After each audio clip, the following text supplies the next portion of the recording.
मौका प्रहलाद जी को मिला है, आपके समक्ष खड़े रहने का एक मौका मुझे मिला है। इस रानी दुर्गावती जी का, ठाकुर किशोर सिंह जी का, गंगाधर राव का, इस वीरों की धरती को मैं नमन करता हूं, मैं प्रणाम करता हूं इस माटी को मेरे भाई और बहन। एक बात स्पष्ट है बुंदेलखंड का कि यहां तो सर कट जाते हैं, लेकिन यहां सर कभी झुकते नहीं मेरे भाई। और आज जो इतिहास है बुंदेलखंड का, आज पर्दाफाश मैं करना चाहता हूं उन कांग्रेसियों का जो रात के अंधेरे में शॉल लिपट के आते हैं जनसेवक के और दिन दहाड़े राक्षस के रूप में भ्रष्टाचारी बन जाते हैं मेरे भाइयों। कांग्रेस के नेतागण आए थे और कांग्रेस के पूर्व अध्यक्ष ने भी इस मंच से कहा था कमलनाथ जी के साथ कि कांग्रेस का कहना साफ, हर किसान का 2 लाख का कर्जा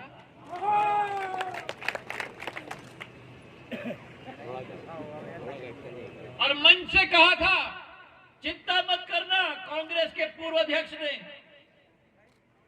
1 साल के अंदर नहीं, 6 महीने के अंदर नहीं,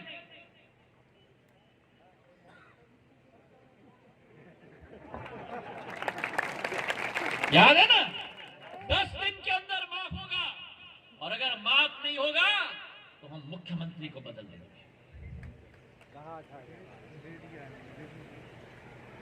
मैंने सदैव माना है जिंदगी में कि हमारा पथ राजनीति नहीं होना चाहिए, हमारा लक्ष्य जनसेवा होना चाहिए और राजनीति केवल उस लक्ष्य की पूर्ति करने का एक माध्यम होना चाहिए, उससे ज्यादा नहीं। पूंजी जिंदगी में होता है जनता के साथ रिश्ता, एक पारिवारिक संबंध। ये कूलर बंद कर, ये भी चंबल की चमड़ी है, जितनी गर्मी होती है उतनी निखार आता है। और यही एक मधु के बीच में दोनों सत्य के नोक पर चलने वाले नेता हैं और एक और सोच विचारधारा है हमारी कि जान जाए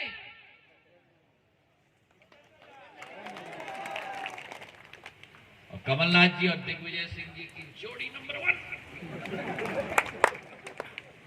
उनकी भी सोच है कि वचन जाए पर जान न जाए। चुनाव होते हैं तो विदेशी पंछी की तरह टपक के आएंगे आपकी बीच में, दुहाई देंगे, सौदेबाजी की बात करेंगे। इस राहुल लोधी को सौदेबाज कहेंगे। अरे सौदेबाज की तो सबसे बेहतरीन उदाहरण कमलनाथ जी, आप और दिग्विजय सिंह जी है, जोड़ी नंबर 1 मध्य प्रदेश के।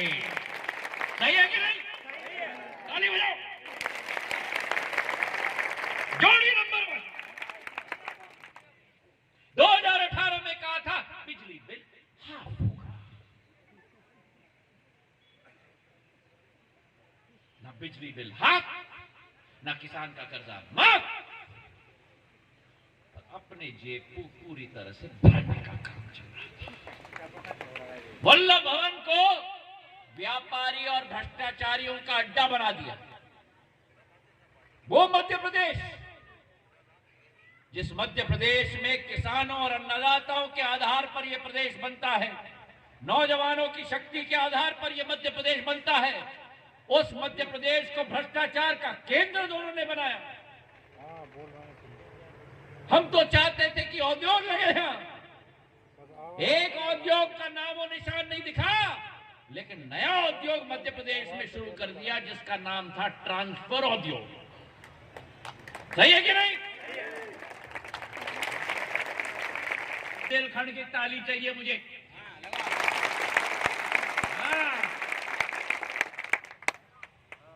पटवारी का ट्रांसफर, तहसीलदार का ट्रांसफर, एसडीएम का ट्रांसफर, एसपी का ट्रांसफर, कलेक्टर का ट्रांसफर, बोली लगती थी।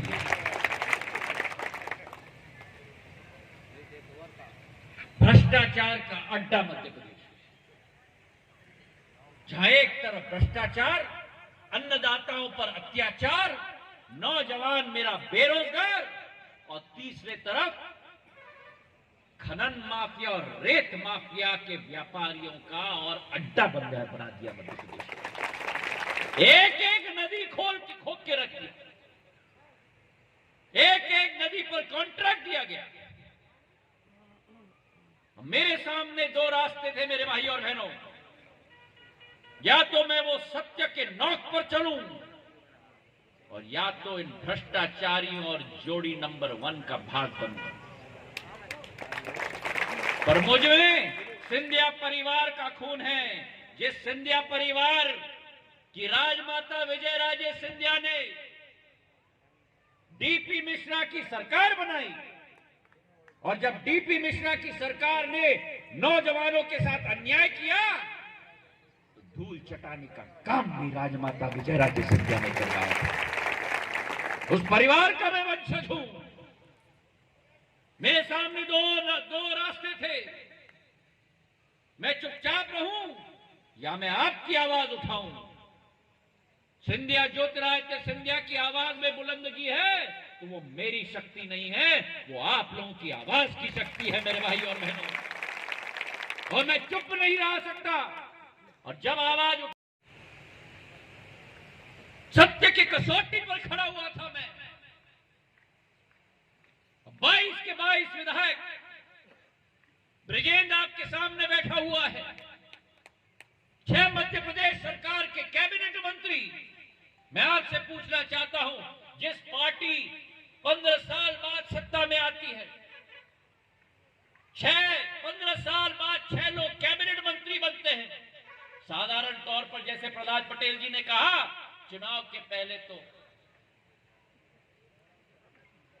दल बदल होता रहता है, कोई आता है कोई जाता है, पर ये 25 के 25 बहादुर सैनिकों ने 15 महीने के अंदर अपने विधायक की और अपने मंत्री पद को त्याग किया, जनता के नाम पे त्याग किया मेरे भाई और बहनों। और एक ऐसा ही उदाहरण राहुल के रूप में आपके सामने खड़ा है।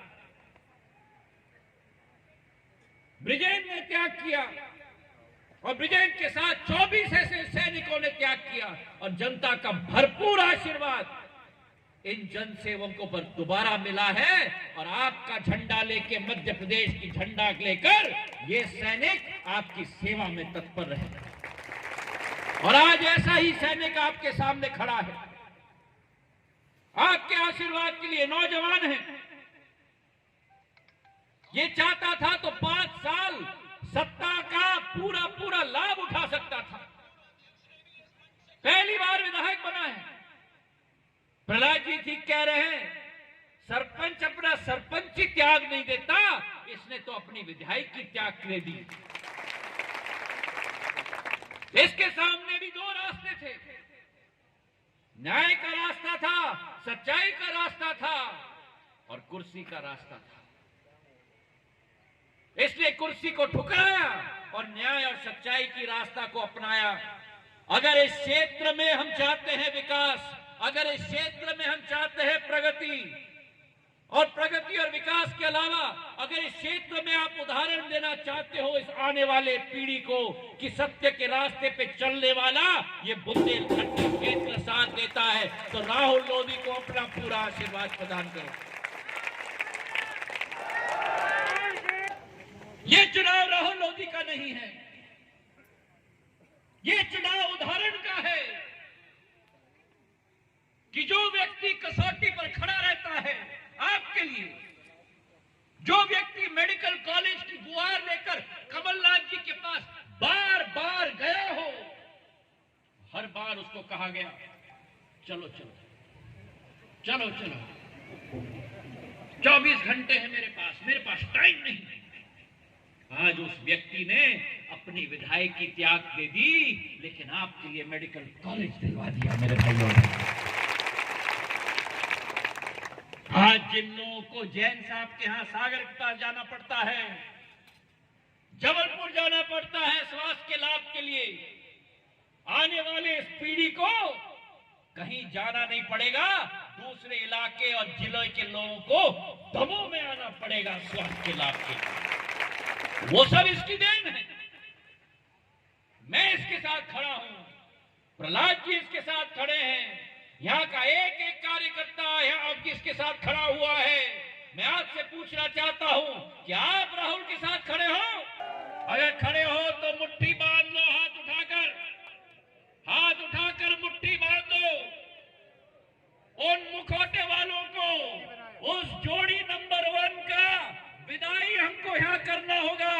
और ब्रिजेंद्र यादव ने कहा ना कि कोरोना काल है, कोरोना काल का निपटारा एक टीके से नहीं होता। उठाए रखो वहां सड़क पे भी हो दादा, सफेद दुपट्टे वाले, हाथ उठाओ मुट्ठी बांधो, हाथ उठाओ और मुट्ठी बांधो। यहां भी नीले शर्ट में हाथ उठाकर मुट्ठी बांधो। कोरोना काल में एक टीके से नहीं निपटारा होता है, कोरोना का निपटारा करना है तो 2 टीके लगते हैं। एक टीका तो मैंने लगवा दिया था 10 मार्च को 2000